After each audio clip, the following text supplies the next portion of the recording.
Expert news and views on the Lowcountry real estate scene. The Brian Beatty Real Estate Show. Here's your host, Brian Beatty. Welcome back, folks, as the Brian Beatty Real Estate Show continues here on the Big Talker, 1250 WTMA and WTMA.com. Huge shout out to Rexanne Strecker of Preferred Rate. You're going to hear more of her, and for those of you that watch us on YouTube, you're going to see more of her. We're going to do this on a monthly basis, talk about the mortgage side of the business, because it's such a hot topic, right? We talked a lot about investing and the investor mindset if you're just joining us, but you can catch all that on YouTube. So I want to talk about two things with the limited time that we have left. I want to talk about a concern that a lot of people have right now, which is, are prices falling or about to fall? And then I want to talk about negotiating real estate contracts this time of year. So let's start first with, are prices falling? First of all, let me just say this. Just because we're seeing an increase in the number of price reductions locally doesn't necessarily mean that prices are coming down or that homes are worth less. In the past 30 days, we've had about 1,400 price reductions locally. If you go back 3 months, we had under 1,100. So that's a 25% increase. And a lot of people might think, well, okay, prices are starting to come down. Well, it might just mean that the asking price was too high. A lot of sellers are trying to catch the tail end of this market that was going nuts for a long time. And if you're just looking at the data, well, first of all, you have to have access to it. But if you're just looking at the data and you don't really have any context, you're going to get confused.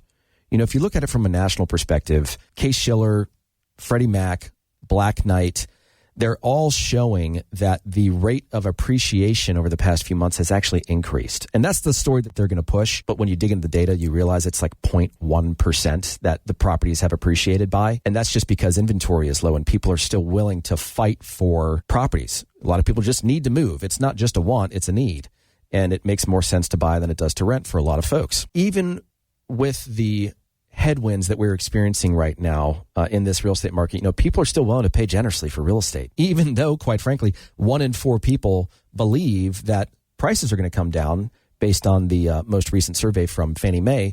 But locally, we're just a little different. Prices are a little all over the place. We actually peaked in May of last year at $425,000 was our median sales price. Then by February of the following year, it went down to $386,000.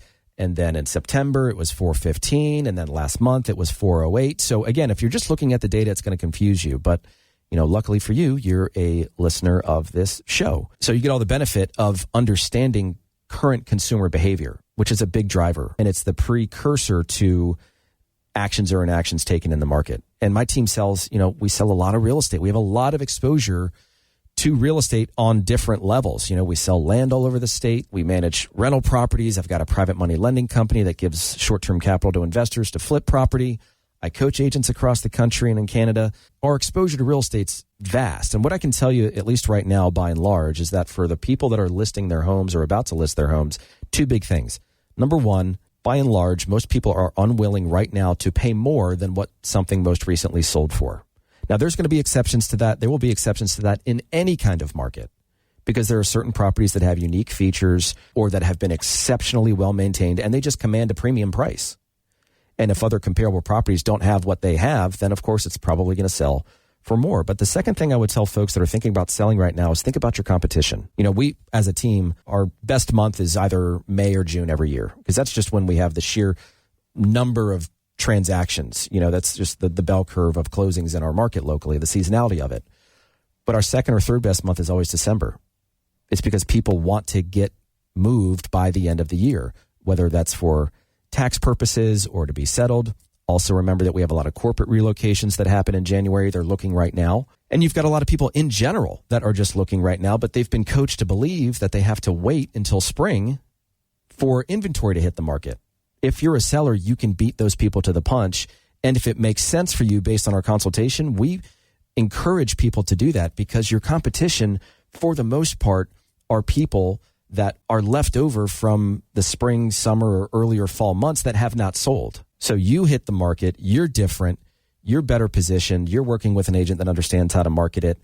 And although you might get less in the form of showings, quantity of showings, what I find this time of year is that the quality is significantly higher because you have less tire kickers. Things are winding down at work. A lot of people kind of go on cruise control in December. They've got time. They're looking at real estate. And if it's priced well, it's marketed well, it's what that person's looking for, there's really no reason for them not to jump on it if they can afford it. So position yourself against the competition. If you wait until spring, that's fine. Just understand that that's what all the other sellers are going to do.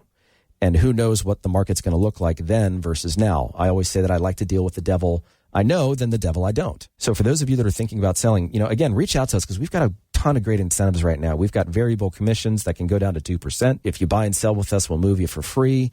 If you're stuck in a lease, we can help buy out of it. There's just a bunch of different things that we can do to help you transact in real estate, soften the blow, put more money in your pocket, not just from the incentives themselves, but from the knowledge, the transactional experience that we have.